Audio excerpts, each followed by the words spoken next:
வணக்கம், இது உங்கள் எம்பெடட் ஐகான். இந்த வீடியோவில் என்ன பார்க்க போகிறோன்னா, STM32F103c8ல் UART எப்படி ஒர்க் அவுட் பண்ண போகிறோங்கிறத பார்க்க போகிறோம். STM32 கியூப் ஐடி ஓப்பன் பண்ணிடுறேன். இதில் பார்ட் நம்பர் கேட்குது, கரெக்டாக கொடுத்தாச்சு. ப்ராஜெக்ட் வந்து Bluepill UARTன்னு கொடுத்துட்றேன், மற்றெல்லாம் டிஃபால்ட் தான். நெக்ஸ்ட் பின் அவுட் வியூ வந்துருச்சு. இதில் சிஸ்டம் கோரில் RCC அதில் ஹை ஸ்பீடு எக்ஸ்டர்னல் கிளாக் வந்து கொடுத்தாச்சு. லோ ஸ்பீடு கிளாக் ரெண்டுமே அந்த போர்டில் இருக்குது, அதனால் அது ரெண்டுமே எனேபிள் பண்ணியாச்சு. அடுத்து UART கிளிக் பண்ணிக்கிறேன். UART இப்போ டிசேபிளில் இருக்குது. இப்போ அசந்தனஸ் கொடுக்கணும். UART universal asynchronous receiver transmitter. இப்போ UARTலே வந்து இவ்வளோ ஃபீச்சர்ஸ் இருக்குது உங்களுக்கு. லின்னு, multi processor communication, single wire, அதில் சிங்கனஸ் இருக்குது. ஆனால் இதில் நம்ம பார்க்க போகிறது அசந்தனஸ் ப்ராசஸ் மட்டும் பார்க்க போகிறோம். அடுத்து ஹார்ட்வேர் ஃப்ளோ கண்ட்ரோல் வந்து நம்ம இங்கே யூஸ் பண்ணல, அதனால் டிசேபிள் வச்சுருக்கோம். அடுத்து UARTலேயே வந்து கான்ஃபிகரேஷனில் GPIO செட்டிங் பார்த்திங்கன்னா PA9 PA10 இருக்குது UART 1க்கு. அதே மாதிரி பேராமீட்டர் செட்டிங் பார்த்திங்கன்னா பாட் ரேட் வந்து 1,15,200 இருக்குது.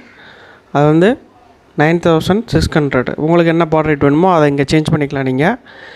இப்போ வேர்ட்லேருந்து 8 பிட்டு தான், பேரிட்டி நன் தான், ஸ்டாப் பிட் 1 தான். இப்போ இதில் வந்து ரிசீவ் டிரான்ஸ்மிட் வந்து ரெண்டுமே வந்து டைரெக்ஷன் வந்து எனேபிள் பண்ணிடுறேன். இப்போ இந்த கான்ஃபிகரேஷன் அவ்வளோதான். அடுத்து கிளாக் கான்ஃபிகரேஷனில் நம்ம பண்ணணும். இதில் UART 1, 2, 3 இருக்குது. ஒரு சில பின் வந்து மல்டி ஃபங்க்ஷன் இருக்கும், அதனால் பின்னை செக் பண்ணிக்கோங்க. UARTல எந்த பின்னுங்கிறத செக் பண்ணிக்கோங்க. இப்போ பின் கிளாக் கான்ஃபிகரேஷனில் வந்து HSC வந்து 8 MHz வந்து செலக்ட் பண்ணிட்டேன். இப்போ PLLக்கு வந்து இன்புட்டாக வந்து HSC கொடுத்துட்றோம். இப்போ இது வந்து மேக்ஸிமம் வந்து சிஸ்டம் கிளாக் வந்து உங்களுக்கு 72 MHz வரைக்கும் இது வரும். நீங்கள் அது வரைக்கும் கொடுத்துக்கலாம். பெரிஃபெரலுக்கு வந்து அந்தந்த இதுக்கு உள்ளது மேக்ஸிமம் எவ்வளோங்கிறது கொடுத்துருப்பாங்க. அதுக்கேற்றபடி நீங்கள் டிக் பண்ணிக்கோங்க. ரெட் மார்க்கிங் வந்தால் அதுக்கேற்றபடி அந்த டிவிஷனை வந்து நீங்கள் ஆல்டர் பண்ணிக்கோங்க. இப்போ ரெட் மார்க்கிங் இதுக்கு வருது, இதோடது மேக்ஸிமம் வந்து 36 தான். இங்கே 41 வருதுனால அது ரெட் மார்க்கிங் வருது. அந்த நான் டிவைடர் வந்து /2ன்னு போட்டோன்னா உங்களுக்கு அது சேஞ்ச் ஆகிரும், 24 மாறிக்கிடும் உங்களுக்கு. பிலோ த ரேஞ்சு இல்லாட்டி ஈக்குவல் டு த ரேஞ்ச் கொடுத்துட்டிங்கன்னா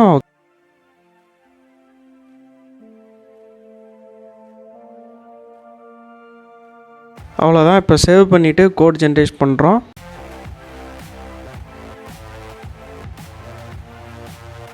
கோட் ஜென்ரேட் பண்ணும்போது இதில் வந்து GPIOவில் வந்து இந்த கிறிஸ்டல் வந்து டிக்ளேர் பண்ணியிருக்கலாம். GPIO இன்ஸ்டலேஷன் அதில் வந்து எனேபிள் ஆகிருக்கும். UART டிக்ளேர் பண்ணும்போது UART இன்ஸ்டலேஷனில் என்னென்ன இருக்குதுன்னு பார்த்தீங்கன்னா, நம்ம 9,600 பாட் ரேட் கொடுத்துருக்கோம். அதே மாதிரி parity, word length, hardware flow control எல்லாமே அதில் வந்து மென்ஷன் ஆகிருக்கும் உங்களுக்கு. இப்போ யூசர் கோட் பிகின் எண்டுக்குள்ளே இப்போ நம்ம UARTக்குள்ளே கோட் வந்து டைப் பண்ண போகிறோம். HAL_UART. அதுக்கப்புறம் ஃபங்க்ஷன் நேம் உங்களுக்கு தெரியலாட்டி கண்ட்ரோல் பேஸ் கிளிக் பண்ணிங்கன்னா உங்களுக்கு என்னென்ன ஃபங்க்ஷனுங்கிறது லிஸ்ட் அவுட்டில் உங்களுக்கு காமிக்கும். அதை up and down arrow use பண்ணி நம்ம செலக்ட் பண்ணிக்கலாம். இப்போ HAL_UART இப்போ டிரான்ஸ்மிட் மட்டும் ஃபஸ்ட்டு உங்களுக்கு காட்டுறேன். HAL_UART_transmit அப்படின்னு போட்டோன்னா அந்த ஃபங்க்ஷனுக்குள்ளே வந்துடும். இப்போ எந்த UARTன்னு கேட்கும். நம்ம 1 தான் டிக்ளேர் பண்ணிக்கலாம், 1 காட்டுது. 2, 3 டிக்ளேர் பண்ணிங்கன்னா 2, 3ல் எந்த இதுன்னு காட்டும். இப்போ இது 1 தானே, 1க்கு செலக்ட் பண்ணிட்டேன். இப்போ P data size time out கேட்குது. இப்போ நம்ம வந்து வேரியபிள் ஒன்று டிக்ளேர் பண்ணணும். ஒரு அரே வந்து டிக்ளேர் பண்ணிக்கிறேன். அந்த அரேயில் வந்து ஹாய் எம்பெடட் ஐகான்ங்கிற ஒரு வேர்டை வந்து நம்ம ஸ்டோர் பண்ணி வச்சுக்கிறோம். அன்சைன்டு கேரக்டருக்கு வந்து இதில் டிஃபால்ட்டாக கொடுத்துருக்காங்க U×8_Dன்னு. U×ன்னு போட்டிங்கனாலே உங்களுக்கு கண்ட்ரோல் ஸ்பேஸ் பண்ணும்போது U×ல 16, 32 அதெல்லாம் இருக்குது. இது கேரக்டர் வந்து உங்களுக்கு 8 மென்ஷன் பண்ணியிருக்காங்க, டிக்ளேர் பண்ணிட்டாங்க ப்ரீ டிஃபெண்டாக.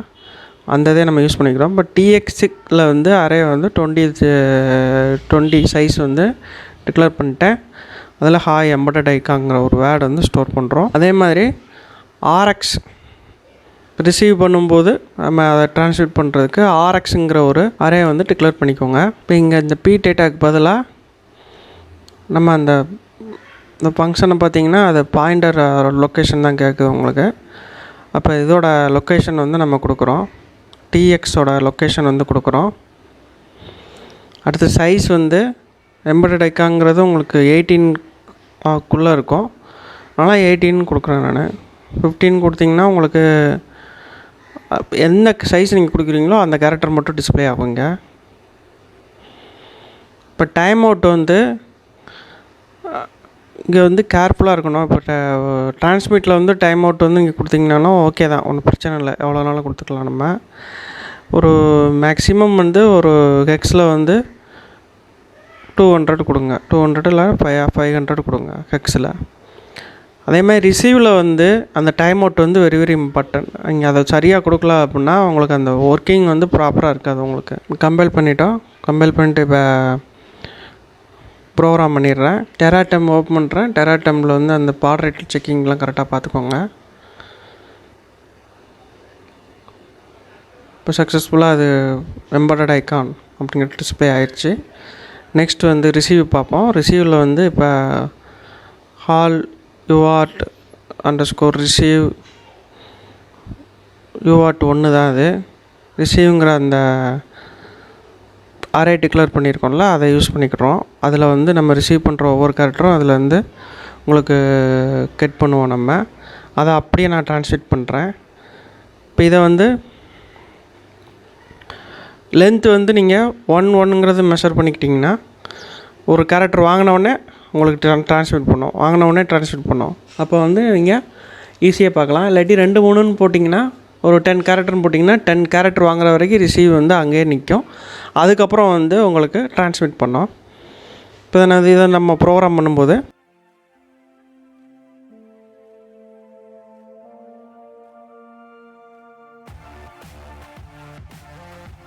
காம்போர்ட் கரெக்டாக செக் பண்ணிக்கோங்க. பாட் ரேட் 9600 தான்.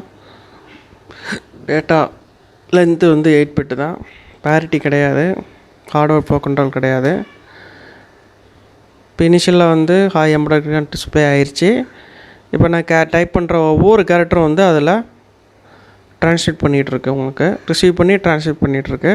இப்போ நான் என்ன டைப் பண்ணாலும் அதில் வரும். இந்த ஃபங்க்ஷனை பேஸ் பண்ணி நீங்கள் ஒரு ஃபங்க்ஷன் க்ரியேட் பண்ணி ஏதாவது கேரக்டர் சென்ட் பண்ணுறப்ப இந்த ஃபங்க்ஷனை கால் ஃபார் பண்ணி சென்டோ ரிசீவோ பண்ணிக்கலாம். நீங்கள் இந்த வீடியோ பிடிச்சிருந்தா லைக் பண்ணுங்கள், ஷேர் பண்ணுங்கள், சப்ஸ்கிரைப் பண்ணாலாட்டி சப்ஸ்கிரைப் பண்ணுங்கள். தேங்க்ஸ் ஃபார் வாட்சிங்.